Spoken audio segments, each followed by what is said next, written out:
जय माँ दुर्गे। भक्तजनों, माँ दुर्गा की 9 शक्तियों में से दूसरा स्वरूप ब्रह्मचारिणी का है।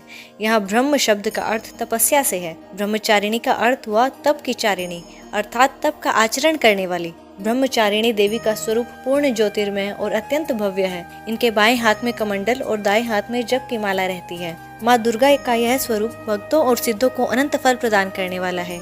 इनकी उपासना से मनुष्य में तप, त्याग, वैराग्य, सदाचार, संयम की वृद्धि होती है। दुर्गा पूजा के दूसरे दिन इन्हीं की उपासना की जाती है। इस दिन साधक का मन स्वादिष्ठान चक्र में स्थित होता है।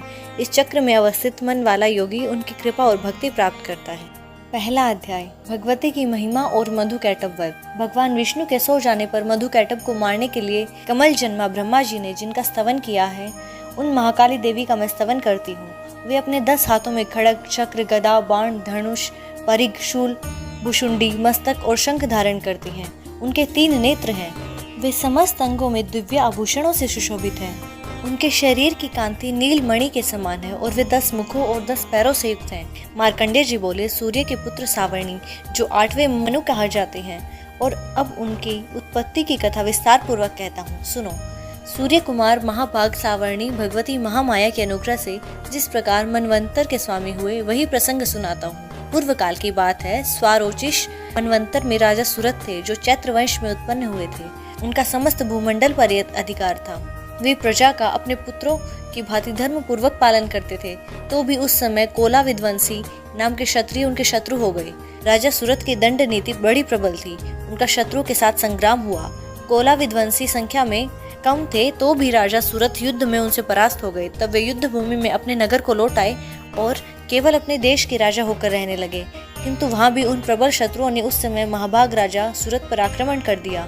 राजा का बल कम हो चुका था, इसलिए उनके दुष्ट, बलवान और दुरात्मा मंत्रियों ने वहां उनकी राजधानी में भी राजकीय सेना और खजाने को छीन लिया।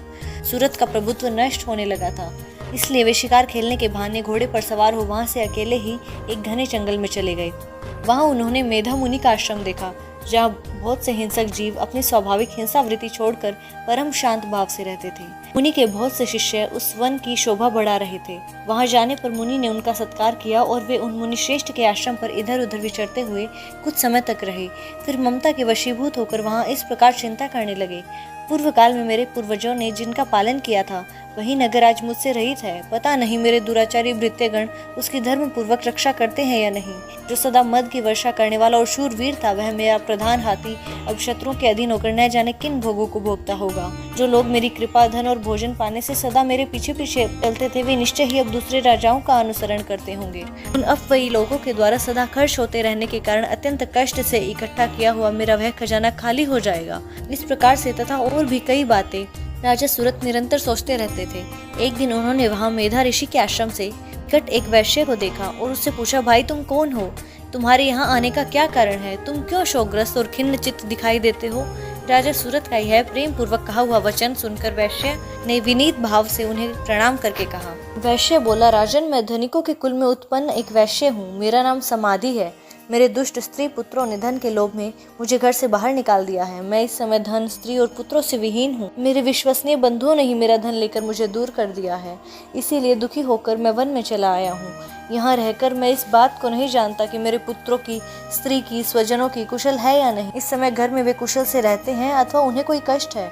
वे मेरे पुत्र कैसे हैं? क्या वे सदाचारी हैं अथवा दुराचारी हो गए हैं? राजा ने पूछा, जिन लोभी स्त्री पुरुष आदि के धन के कारण तुम्हें घर से निकाल दिया है, उनके प्रति तुम्हारे चित्त में इतना स्नेह क्यों है? वैश्य बोला, आप मेरे विषय में जो कहते हैं वह सब ठीक है, किंतु क्या करूं, मेरा मन निष्ठुरता धारण नहीं करता। जिन्होंने धन के लोभ में पड़कर पिता के प्रति स्नेह, पति के प्रति प्रेम और आत्मीय जनों के प्रति अनुराग को तिलांजलि दे मुझे घर से निकाल दिया है, उन्हीं के प्रति मेरे हृदय में इतना स्नेह है। महामुने, गुणहीन बंधुओं के प्रति जो मेरा चित्त इस प्रकार प्रेम मग्न हो रहा है, यह क्या है? इस बात को मैं जानकर भी नहीं जान पाता। उनके लिए मैं दीर्घ श्वास ले रहा हूँ और मेरा हृदय अत्यंत दुखित हो रहा है। उन लोगों में मेरे प्रति प्रेम का सर्वथा अभाव है, तो भी उनके लिए मेरा मन निष्ठुर नहीं हो पाता। इसके लिए क्या करूं? मार्कंडेय जी बोले, ब्राह्मण, तदनंतर राजाओं में श्रेष्ठ सूरत और वह समाधि नामक वैश्य दोनों साथ साथ मेधा मुनि की सेवा में उपस्थित हुए और उनके साथ यथा योग्य न्यायाकूल विनय पूर्वक व्यवहार करके बैठे। तत्पश्चात वैश्य और राजा ने वार्तालाप आरंभ किया। राजा ने कहा, भगवान, मैं आपसे एक बात पूछना चाहता हूँ, उसे बताइए। मेरा चित्त मेरे अधीन न होने के कारण वह बात मेरे मन को बहुत दुख देती है। जो राज्य मेरे हाथ से चला गया है उसमें और उसके संपूर्ण अंगों में मेरी ममता बनी हुई है। हे मुनिश्रेष्ठ, यह जानते हुए भी क्या वह मेरा नहीं है? अज्ञान की भांति मुझे उसके लिए दुख होता है। यह क्या है? इधर यह वैश्य भी घर से अपमानित होकर आया है। इसके पुत्र, स्त्री और नौकरों ने इसे छोड़ दिया है। स्वजनों ने भी इसका त्याग कर दिया है, तो भी यह उनके प्रति अत्यंत स्नेह रखता है। इस प्रकार यह तथा मैं दोनों बहुत दुखी हैं। जिसमें प्रत्यक्ष दोष देखा गया है उस विषय के लिए भी हमारे मन में ममता जनित आकर्षण पैदा हो रहा है। महाभाग, हम दोनों समझदार हैं, तो भी हम में जो मोह पैदा हुआ है यह क्या है? विवेक शून्य पुरुष की भांति मुझ में और इसमें यह मूर्ता प्रत्यक्ष दिखाई देती है। ऋषि बोले, महाभाग, विषय मार्ग के ज्ञान सब जीवों को है। इस प्रकार विषय भी सबके लिए अलग अलग है। कुछ प्राणी दिन में नहीं देखते और दूसरे रात में नहीं देखते, और कुछ ऐसे हैं जो दिन और रात्रि में भी समान रूप से ही देखते हैं। यह ठीक है कि मनुष्य समझदार होते हैं, किंतु केवल वे ही ऐसे नहीं होते। पशु, पक्षी और मृग आदि सभी प्राणी समझदार होते हैं। मनुष्य की समझ भी वैसी ही होती है जैसी उन मृग और पक्षियों की होती है। जैसी मनुष्य की समझ होती है वैसी ही उन मृग, पक्षी आदि की होती है। यह और अन्य बातें भी प्राय दोनों में ही समान है। समझ होने पर भी इन पक्षियों को तो देखो, यह स्वयं भूख से पीड़ित होते हुए भी मोहवश बच्चों की चोंच में कितने चाव से अन्न के दाने डाल रहे हैं। नरश्रेष्ठ, तुम नहीं देखते कि यह मनुष्य समझदार होते हुए भी लोभवश अपने किए हुए उपकार का बदला पाने के लिए पुत्रों की अभिलाषा करते हैं। यद्यपि उन सब में समझ की कमी नहीं है, तथापि वे संसार की स्थिति अर्थात जन्म मरण की परंपरा बनाए रखने वाले भगवती महामाया के प्रभाव द्वारा ममता में भंवर से युक्त मोह के गहन गर्त में गिराए गए हैं। इसमें आश्चर्य नहीं करना चाहिए। जगदीश्वर भगवान विष्णु के योग निद्रा रूपा जो भगवती महामाया है, उसी से यह जगत मोहित हो रहा है। वे भगवती महामाया देवी ज्ञानियों के भी चित्त को बलात् खींचकर मोह में डाल देती हैं। संपूर्ण चराचर जगत की सृष्टि करती हैं और वे ही प्रसन्न होने पर मनुष्यों को मुक्ति के लिए वरदान देती हैं। वे ही पराविद्या, संसार बंधन और मोक्ष की हेतु सनातनी देवी और संपूर्ण ईश्वरों की भी अधीश्वरी है। राजा ने पूछा, भगवान, जिन्हें आप महामाया कहते हैं वे देवी कौन है? ब्रह्मन, उनका आविर्भाव कैसे हुआ तथा उनके चरित्र कौन कौन से हैं? ब्रह्म देवताओं में श्रेष्ठ महर्षि, उन देवी का जैसा प्रभाव हो, जैसा स्वरूप हो और जिस प्रकार प्रादुर्भाव हुआ हो, वह सब मैं आपके मुख से सुनना चाहता हूँ। ऋषि बोले, राजन, वास्तव में तो वे देवी नित्या स्वरूपा ही हैं। संपूर्ण जगत उन्हीं का रूप है और उन्होंने समस्त विश्व को व्याप्त कर रखा है। तथापि उनका प्राकट्य अनेक प्रकार से होता है, वह मुझसे सुनो। वे नित्य और अजन्मा हैं। तब भी जब देवताओं के कार्य सिद्ध करने के लिए प्रकट होती हैं, उस समय लोक में उत्पन्न हुई कहलाती हैं।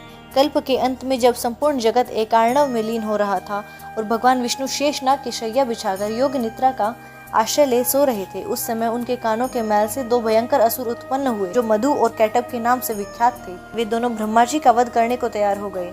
भगवान विष्णु के नाभि कमल में विराजमान प्रजापति ब्रह्मा जी ने जब उन दोनों भयानक असुरों को अपने समीप आया हुआ और भगवान को निद्रामग्न देखा, तब एकाग्रचित होकर भगवान विष्णु को जगाने के लिए उनके नेत्रों में निवास करने वाली योग निद्रा का स्तवन आरंभ किया, जो इस विश्व की अधीश्वरी, जगत को धारण करने वाली, संसार का पालन और संहार करने वाली और तेज स्वरूप भगवान विष्णु की अनुपम शक्ति है। उन्हीं भगवती निद्रा देवी की भगवान ब्रह्मा स्तुति करने लगे।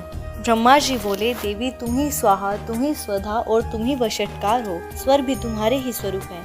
तुम ही जीवन दायिनी सुधा हो। नित्य अक्षर प्रणव में आकार, उकार, मकार, इन तीनों मात्राओं में तुम ही स्थित हो और तीनों मात्राओं के अतिरिक्त जो बिंदु रूपा नित्य अर्ध मात्रा है, जिसका विशेष रूप से उच्चारण नहीं किया जाता, वह भी तुम ही हो। देवी तुम ही संध्या, सावित्री और परम जननी हो। देवी तुम ही इस अखिल ब्रह्मांड को धारण करती हो। तुमसे ही इस जगत की सृष्टि होती है, तुम्ही से इसका पालन होता है और सदा तुम ही कल्प के अंत में सबको अपना ग्रास बना लेती। जगन्मयी देवी, इस जगत की उत्पत्ति के समय तुम सृष्टि रूपा हो, पालन करने में स्थित रूपा हो और कल्पांत के समय संहार रूप धारण करने वाली हो। तुम महाविद्या, महामाया, महामेधा, महास्मृति, महामोह रूपा, महादेवी और महासुरा हो।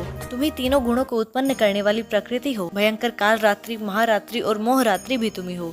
तुम ही श्री, तुम ही ईश्वरी, तुम ही ह्रीम और तुम ही बोध स्वरूपा बुद्धि हो। लज्जा, पुष्टि, तुष्टि, शांति और क्षमा भी तुम ही हो। तुम खड़ग धारिणी, शूल धारिणी, घोर रूपा और गदा, चक्र, शंख और धनुष धारण करने वाली हो।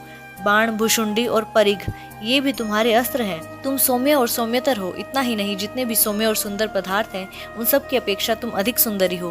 पर और अपर, सबसे परे रहने वाली परमेश्वरी तुम ही हो। सर्वस्वरूप देवी, कभी कहीं भी सत असत रूप जो कुछ वस्तुएं हैं और उन सब की जो शक्ति है वही तुम ही हो।